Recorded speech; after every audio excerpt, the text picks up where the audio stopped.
The Journeyman Chapter 5. Jared took 3 days for his journey into New Hampshire. 3 days over the winding roads with autumn's dry leaves racing before him and trees waving dark branches against the sky. The clean fields lying fallow for next spring's planting offered him the satisfaction of familiarity, but when the road began to climb and the fields gave place to woodlands and bare trees to the deep green of the pines, he felt the thrill of remembering things. The air was sharper now, and woven through it was the fragrance of spruce and hemlock. The first night he spent outdoors, comfortably enough, tethering the gray one and bedding himself down with his saddle for a pillow and his extra coat for a blanket. The second night was far too brisk, so by late afternoon he rode up to a farmhouse on the outskirts of a village and asked for shelter for himself and his mare. It was gladly given, and more than one night he might have had for the asking. Jared had no intention of seeking work in that district, so he busied his hands in the evening with painting a design on the glass of the clock face, much to the delight of the farmer's wife and a brood of children. Soon after dawn he was off again. Before him, distant and blue, and bordering the northern rim of the world, were the hills which meant home. As the day passed, and they came more and more within his range, he could discern the outlines of mountains he knew. The country had changed since he had last seen it. The clearings were larger and closer together. The villages had grown, and where there had only been a few houses, now there were several. Schools had been built, stores, inns, meeting houses. Sheep were grazing over the hillsides where a few years ago only deer and rabbit had run. Sleek cattle were standing in the barnyards, luxuriating in the sun as if they knew that soon they would be shut in dark barns away from it. For snow was on the wind. The damp smell of it moistened the air. The winter hung brooding over the land. Jared reined in the gray one at a crossroads on a high, bald hilltop. Before him, yet near now and sweetly familiar, were the hills that had been the ramparts of his childhood. The road that led through the pass into the valley beyond was there for him to take. The road that linked him with all that was dear, his home and that of the Thaxters. Jeanette, with all her childhood gaiety, come to maidenly grace. Jeanette Thaxter, Jared said the name lovingly, quietly to the wind. Then, emboldened by memory and his aloneness on the hilltop, he cried out, "Will you marry me, Jeanette Thaxter?" The gray one flicked her ears and turned her head at the well-known voice that often addressed her during their journeying. The wind sent a handful of leaves over the road and tossed them high. There was no other sound. There never would be an answer to Jared's question until he crossed the mountains and sought it himself from Jeanette's lips. But he was not going to cross the mountains. Not yet. Not until spring had come. He must do work of his own first. He must become Jared Austin, journeyman stenciler, and have somewhat to offer Jeanette. So he turned the gray one's head eastward and away from the mountains, away from the road that might have led back to the remembered pastures, and took the other road into the valley. Soon he reached a small village and drew up at the inn. It was not hunger, but the need for information that impelled him to the long table in the kitchen. Listening to the talk, he could add some of his own from time to time and find out what he wanted to know. "Are there many new houses a-building hereabouts?" he asked Dan True, the host, when the time seemed ripe for such a question. "They have been, lad, like mushrooms, for New Hampshire has been settling fast these few years gone by. But you sound like a New Hampshireman yourself. Where have you been these years?" Jared told Dan True of his journeying with Mr. Toppin and where it had led them and what they had done. "I've heard of Mr. Toppin. He's a great one," True exclaimed. "When is he coming this way? There's many that would welcome his brush in these parts." "He's sent me this way to see what work there is." "You?" Dan True looked surprised. "Lad, you don't look strong enough to hold a paint pot." Jared felt his cheeks tingling. "I'm strong enough, just reedy." and that'll not interfere with my work. Haven't you a room you'd like done? I'll soon show you the best that Mr. Toppin has taught me. Maybe I have a room, but I've not got the mind to see it done just yet, True replied cautiously. Now, why not take yourself a few miles further on, where there's a fine square house John Dunkley built 2 years past. Beyond that, I'm told, a strapping young farmer's getting a house all readied for his bride. Jared's eyes danced. It's a fine thing to do a house for a bride. Dan True smiled genially. See what you can do that way this winter. I'll have my room ready for a bit of decoration in the spring.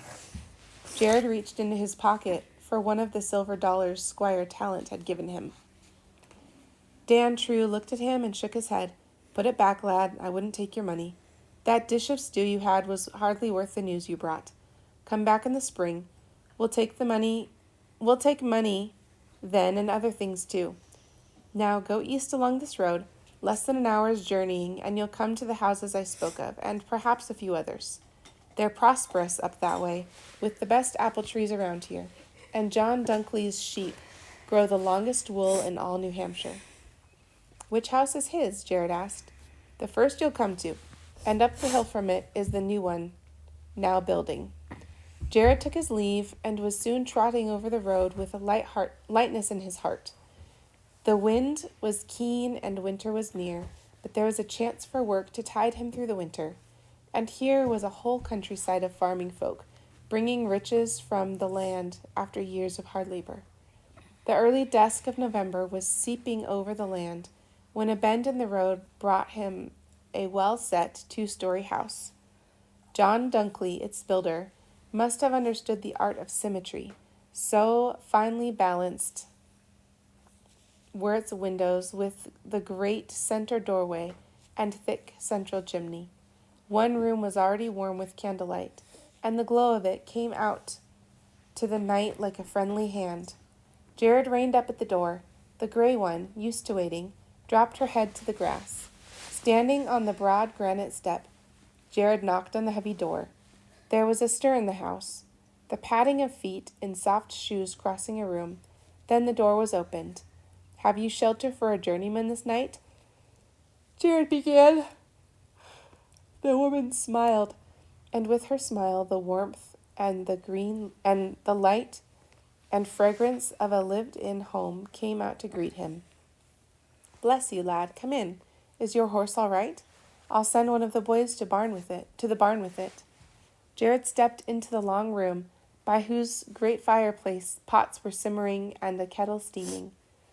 Looking out another door, the woman called to a small boy to take the stranger's horse to the barn and bed him down well. Suddenly it seemed like a dream to Jared, for just a few years ago he had been the small boy summoned to take the stranger's horse to the barn. Remember when Mr. Toppin came to visit them? Mm-hmm. John's out milking, but he'll be in soon. Sit down and warm yourself, and tell me where you're bound. I'm not bound anywhere, ma'am. I'm looking for work. What kind of work? Eliza Dunkley asked. There were all sorts of workmen itinerating these days. Some of them a farmer could use and some of them he could not, but all of them were worth listening to. Jared told her he was a stenciler by trade and was looking for unpainted walls that needed a bit of brightening. Eliza's delight was written large over her face. For 2 years she had worked hard to bring what beauty she could to the bare walls of the Dunkley farmhouse. The dye pot had done its best with coloring for her linens and woolens.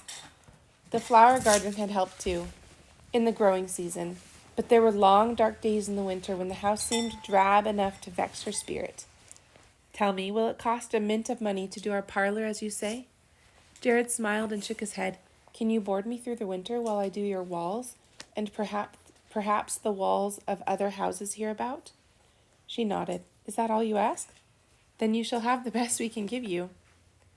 As they talked, 3 children came in and sat cross-legged by the fire, listening with eager ears to all that was being said, and eyeing longingly the pack at Jared's feet, in which his tools were stowed. John Dunkley entered. Placing his milk pail down carefully, he strode across the room with his right hand outstretched. Welcome, friend, was his greeting to Jared. Eliza spoke fast. the children chiming in with her, all of them eager to tell Jared's story for him. "I've heard about this from Massachusetts men," Dunkley said slowly, "and I vowed to myself that 'twas time New Hampshire started to dress houses up a bit." Jared smiled. What a change had taken place since Mr. Toppin had tried to persuade Eben Austen to have his walls done. But then life had prospered. The toil was going hand in hand with enjoyment, and people could afford beauty. "I'm proud to have you begin with our house, Jared Austen," Dunkley went on. "The parlor first, then yonder small bedroom where the children are born."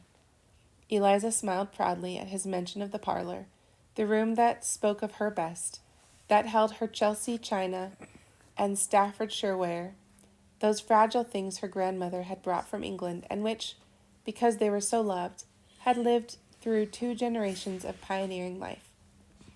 Her smile deepened with wistfulness as she thought of the small room where 3 high voices had already made their first demands, and where another voice would be heard. Come spring, the room of anguish and bliss, so linked that they were one. What do you think that means? The room of anguish and bliss. That she's going to have another baby? Yeah, the room where she would go through labor, which is difficult, but it ends in joy, doesn't it? Uh-huh. And cuteness. Cuteness. Because babies are cute. "John," Eliza said, turning quickly to her husband, "could he work first on the boarding room?" "But Eliza, the parlor," John began. Then he knew what she meant. Those who came to the parlor had often come and would often come again. The one who came to the boarding room must have a first sight that would be forever memorable. They had their supper at the long table by the hearth, noggins of fresh milk and maize bread with blueberries in it, potatoes roasted in the ashes, apples in an earthen dish, and nuts that the children nibbled on like squirrels. "I've not yet seen such a heavy weight of nuts as trees have borne this year," John Dunphy commented. "They were saying the same thing further south," Jared said. "'Tis nature's providing against a hard winter. Well, I've my barn full of hay and enough wood cut and dried for a year. Your mare won't starve or your fingers freeze while you're working on the Dunkley house." "I've no fear of starving or freezing either," Jared said quietly. Dishes were removed, and the table was cleared for Jared to spread out his stencils and discuss his plans for the walls. Everyone had ideas, from the Dunkley parents through Reuben and Delight to Tobit, the youngest boy. Finally, they decided on a wash of warm yellow ochre for the walls of the parlor, since it was a north room and cried for warmth. Jared was allowed to lay on what stencil he chose. The boarding room was to have its walls washed over with gray. Then a clambering vine would divide the walls into panels, and in each panel, under the frieze with bells and above the wainscot, with its delicate border of intertwining leaves, was to be placed one single rose with its petals wide open. That was Jared's idea, and Eliza had listened enraptured as he drew the picture of it with his words. "Why just one rose?" Dunkley asked. "I'd like to see several in each panel." Jared shook his head, then picked up his stencil kit and one of the uncut sheets of stiff paper. Working slowly and carefully, as if 5 people were not watching him, he traced his design and cut out his stencil of a rose. Then he mixed a small amount of paint on a flat board, brought the rose to life. He moved away from the table and held it against the wall. "Can you see it this way now?" he asked. The rose was bright and pleasing. Its open petals seemed to give out fragrance. Eliza recalled the roses she had coaxed into bloom in her own garden. John remembered the wild roses growing by the brook, singly and stately. Rare things made one think deeply because they were not too easily obtained. Tobit, leaning against his mother, was getting sleepy. Seeing the rose, he opened his eyes wide and said, "Is it a real rose, Mama? Isn't it? Or it's a real rose, Mama, isn't it? I want to smell it." Dunkley smiled. "Have it your own way, Jared. Place what you will, where you will." Jared was given a corner in the big room where he could mix his jars of paint, and a room upstairs where he could sleep. The next day, he began his work on the Dunkley walls. The house was quiet during the day, but not silent, for soft sounds of industry throbbed through it as Eliza fulfilled her household tasks. Some days the whiz of the shuttle and the clatter of the treadles echoed through the rooms as she worked on the loom. What does that mean she's doing? Cleaning it up? No, it means she's making cloth from wool. Other days Jared moved his brush to the buzz of the wheel and the creak of the windle as the wool was spun and wound. One day a week there was always the thumping of butter being churned.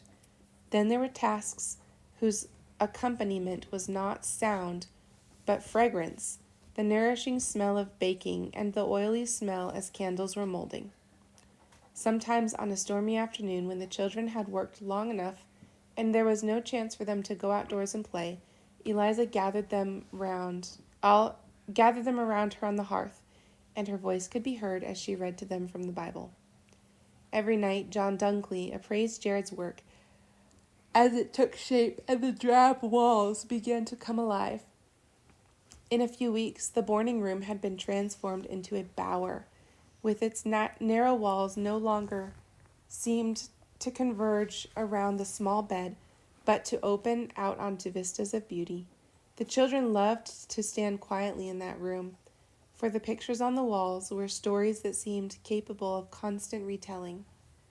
By mid-December, winter came on harsh and relentless. Snow blew thick and fast in a series of blizzards, and there were many days where the only traffic around the house was to the barn and back. Huge logs blazed all day on the hearth, and at night the coals were banked carefully with ashes, ready to be fanned into flame in the morning.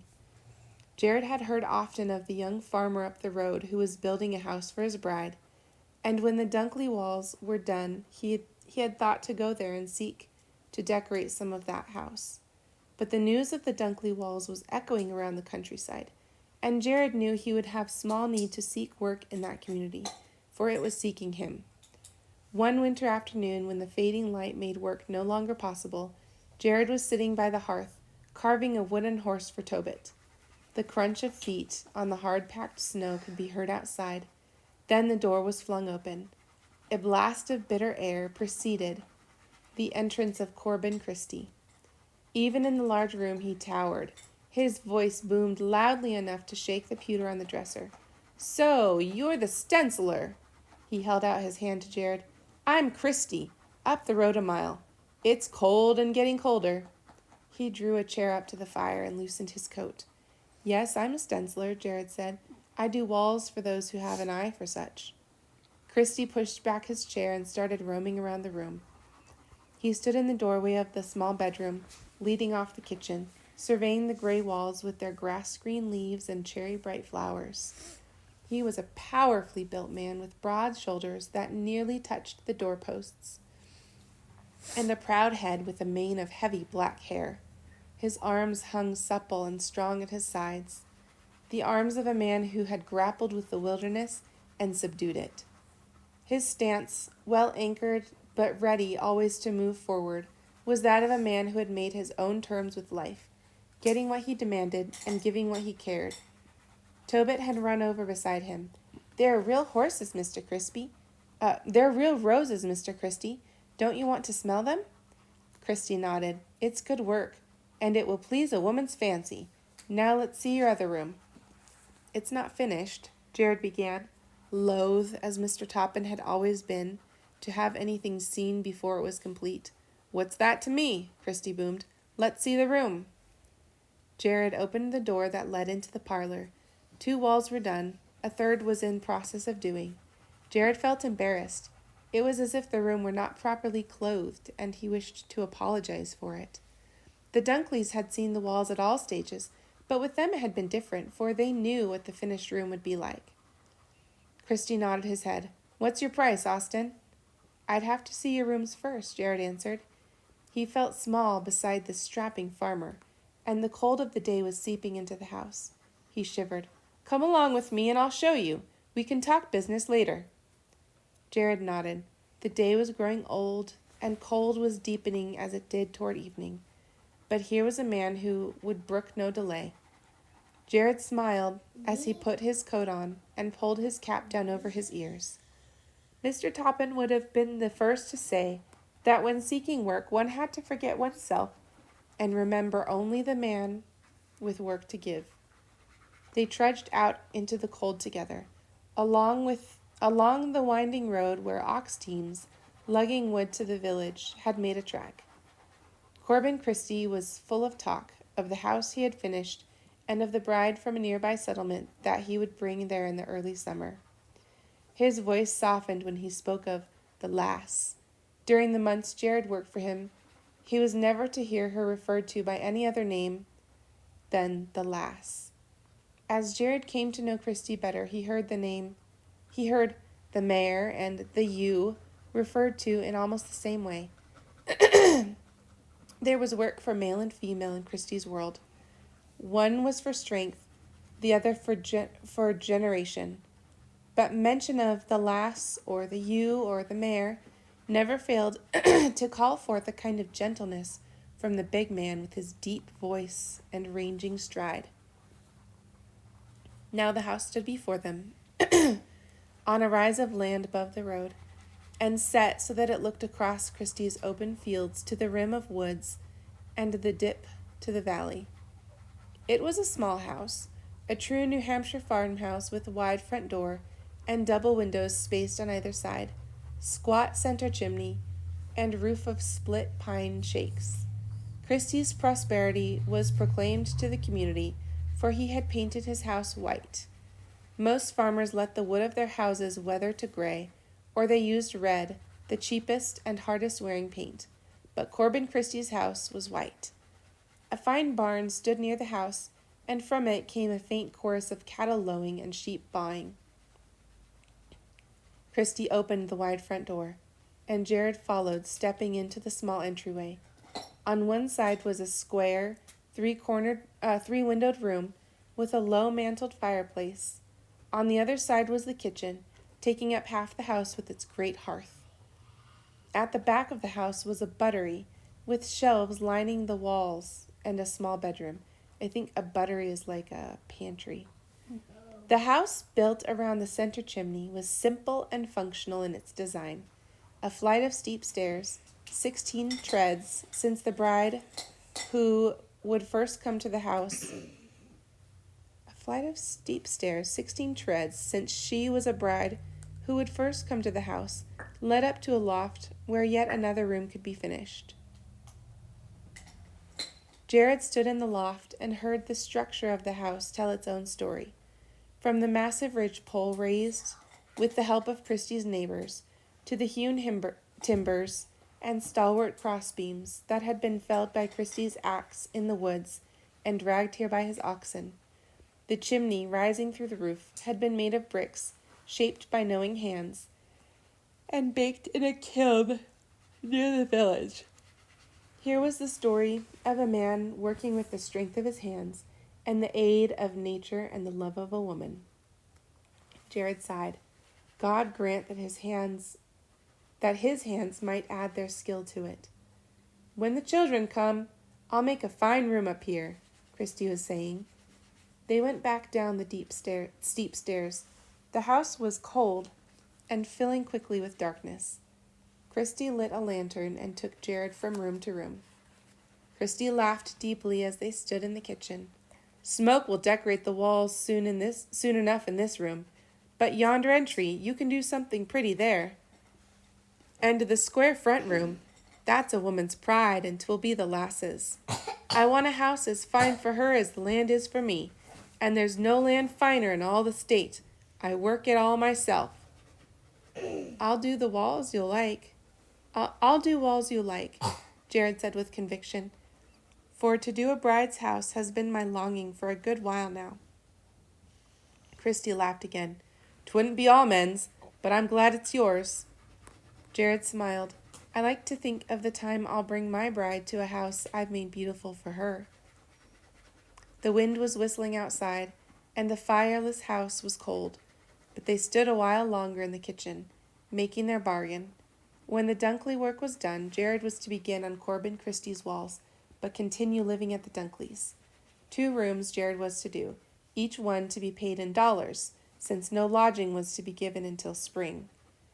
And as there was no need for the house to be ready until June, Jared could work on other jobs in the neighborhood if they came to him. One thing Corbin Christie made Jared swear to, that no stencil used in his house would have been used before or would ever be used again.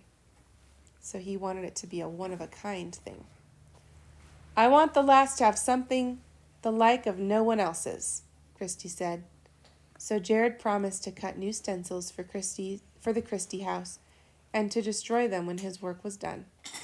They clasped hands on the bargain and went out the door, Christie swinging his lantern toward the barn to tend his stock for the night. Jared turning down the white road to follow the narrow track made by the ox teams. The sharp wind cut through his clothes and penetrated his thin body. But he was happy, and happiness had a warmth of its own for him. The year was almost as old as it was ever allowed to be, and the new year of 1816 was close at hand. Jared, looking down it, saw work opening out for him. He saw his reputation growing, reaching out, perhaps reaching over the mountains to the west, so that the people in those villages would be sending for him to come do their houses. Then Janet would hear of his coming long before he came, and she would remember that when they were younger, he said he would come back for her. Eliza had kept some hasty pudding for Jared, since it was long past the supper hour. Bless you, Jared, she cried in relief when he entered. I thought you were never coming, and such a night as this is. It's never been so cold, not as long as anyone around can remember, John Dunkley said slowly. But Christie is like that. He gets an idea and has to push it through. Can't even wait for the light of day to talk painted walls, I'll wager. Jared moved near the fire. He opened his lips, but they were stiff with cold and would hardly shape the words he wanted to say. After he had warmed a bit, he told the Dunkleys of the work before him. John nodded. I'm glad, Jared. Corbin Christie is a good farmer and has done well. He'll pay you all you deserve, perhaps more, but watch that you don't draw his ire. He's flighty, and he's got a temper beside with an explosion of granite, which an explosion of granite is like the slitting of a seed pod. That won't be new to me, Jared smiled stiffly, thinking of Eben Austen and his dark rages. John Dunkley feared to leave the fire on such a night, so Jared, eager to start outlining stencils, agreed to sit by it and keep it ablaze. If it gets much colder, we'll all be sleeping in this room, Dunkley said as he went to bed. Midnight came and went. The cold crept around the edges of the kitchen so that Jared found his hand unsteady with shivering. He climbed upstairs and one by one brought the children down, wrapped in their blankets, and laid them near the hearth. They stirred a little, and Tobit whimpered, but Jared knew the warmth would give them better dreams. He went out to the barn. It had a damp warmth, as the animals threw off steam from their heavy-coated bodies. The chickens were roosting on the backs of the cattle to keep their feet from freezing. Jared hurried to the house through the night that felt so brittle it seemed that a breath would break it, but the breath caught in his throat. He had heaped logs on the fire and sat on the hearth near the blaze, in one hand a piece of paper, and in the other a piece of charcoal for sketching.